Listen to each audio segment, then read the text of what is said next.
younger unit, if you will, or the non-veteran unit. About your role, how's that going to change on defense this year? Is it basically the same? It's kind of the same where I got to lead by example, but it changes in a way where I got to be the vocal leader. I've not really been that. I've had a lot of guys in front of me that's been great at that. I try my best. I'm not the best vocal leader, but I do work on it every day, and I try to encourage and get the enthusiasm up every day at practice. So I think I'm getting a little better at it.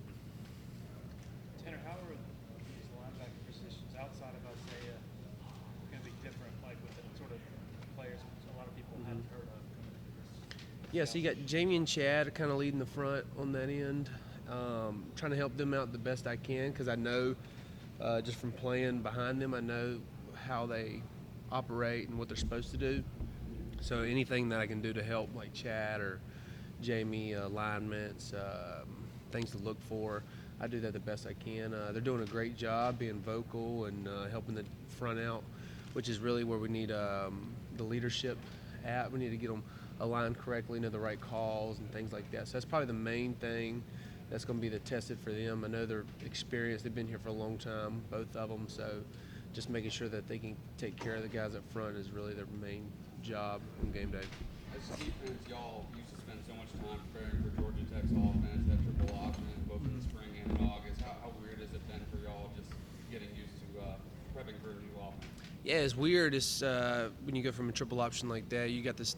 Their personnel's different, so it's built for a triple option. They haven't had their recruiting classes to get in all the way yet, so we don't really know what they're going to do. And there's a new staff as well, so you don't really know what they're going to do on offense. You got to take what you've seen before, the spring game and things like that. So we don't really have a lot.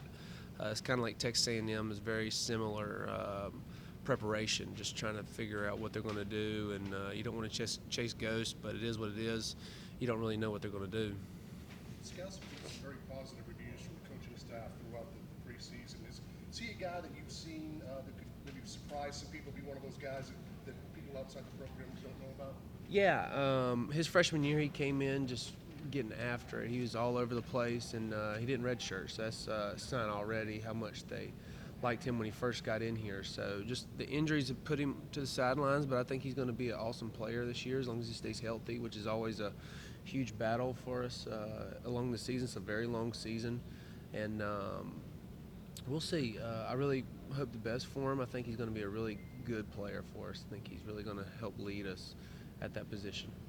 They sound like just a moment ago, not knowing quite what to expect from Georgia Tech. Just how difficult and stressful could it be for someone, especially your position? Yeah. You're not sure exactly how they're going to attack you, especially on the back end. Yeah, you don't know what they're going to do. So it's very stressful because you want to cover everything, but you know you can't within a certain amount of time. Thankfully, we've had a little extra time, so we've been trying to figure out what they could do. And like I said, you never really know, so you got to be prepared for everything, which is stressful because you can't be as quick and trust your keys as fast as you want to. So you got to kind of like be prepared for anything. So you got to play it a little slower, which is always tough. With the benefit of hindsight, looking back to that A&M game, going in, I mean, how much ghost chasing did y'all do? Sort of just that unknown. Yeah, so I mean, Coach Fisher from Florida State.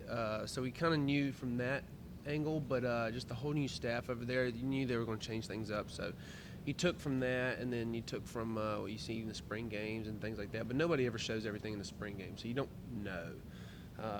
And like I said, you don't want to chase things that you don't know of, and you just want to stick to what you know.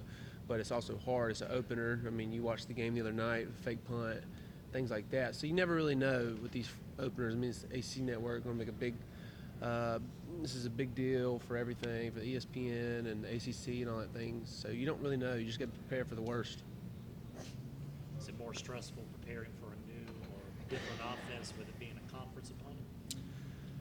Say it again. Well, Sorry. I was saying, well, you talked about the stress of preparing for a new offense. Yeah. Is more of the stress as well the fact that it is a conference game, whereas if you're opening up against somebody else that may No, not I be think a conference opponent? No, I think it's all the same. You want to win every single game. You're always going for 1-0. I don't think that really plays into it. I think we take very serious on every single opponent that we play, no matter if it's conference or non-conference. I mean, the college football playoff, everybody wants to expand it, but you get so many games to stake your claim. So, I mean, you get 12 games leading up to it. So I mean, it is what it is. You want to win every single game if you can, and stake your claim for the college football playoff and so on. So you always want to go 1-0 every week. Tanner, if you could use one word to describe the history between these two programs, what would it be? I guess just fight, just real gritty. That'd probably be a word, grit. With the triple option, I mean, they've always bloodied your nose and things like that, and then Clemson's always been known to be a real strong program. So just the grit of the game. So we'll see how this turns over with the new offense, but I think it'll be the same. They still got the same recruiting class and the same players, same area, so I think it'll be the same. From a personnel standpoint, do you know much about their receivers or their tight ends, that kind of stuff? Yeah, they got a real big tight end from UConn transferred in. We don't really know much about him because he is a transfer, so we didn't get to see him. But they got the big, long wide receivers that are really good blockers, and then we'll see how they do with the new offense. I mean, you never really know how people are going to change over.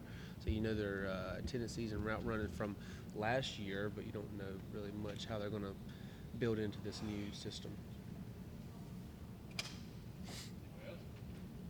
Thank you, Tanner. Thank y'all.